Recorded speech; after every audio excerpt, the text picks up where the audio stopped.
Hello বন্ধুরা, আশা করি সবাই ভালো আছেন। বাংলাদেশ এইচপি অসাধারণ শুরু করেছে অস্ট্রেলিয়ার মাটিতে। মেলবোর্ন রেনেগেডসের বিরুদ্ধে অসাধারণ জয় দিয়ে শুরু করলো টি-20 টুর্নামেন্ট। প্রথমে তারা ব্যাট করে নির্ধারিত 20 ওভারে 6 উইকেট হারিয়ে 170 রান করেন বাংলাদেশ এইচপি। দলের হয়ে সর্বোচ্চ পারভেজ হোসেন ইমন অসাধারণ ব্যাট করেন।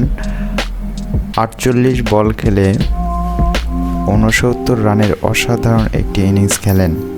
এছাড়াও শামীম হোসেন, তানজিদ তামিম এরা ছোট অনেক ভালো ইনিংস খেলেছেন। ফলে তারা 170 রানের একটি বিশাল সংগ্রহ পায়। মেলবোর্ন রেনেগেডসের বিরুদ্ধে মেলবোর্ন রেনেগেডস ব্যাট করতে নেমে তারা শুরুতেই ব্যাটিং বিপর্যয়ে পড়ে। তাদের ব্যাটসম্যান জর্জ ব্রাউন ওপেন করতে এসে তারা খুব ভালো সুবিধা করতে পারেনি। তারা তাদের ব্যাটিং কেউ দাঁড়াতে পারেনি বাংলাদেশ এইচপি বোলারদের বিরুদ্ধে। ফলে তারা 15.2 ওভারে 10 উইকেট হারিয়ে 93 রান করেন। ফলে 77 রানে জয় পায় বাংলাদেশ এইচপি।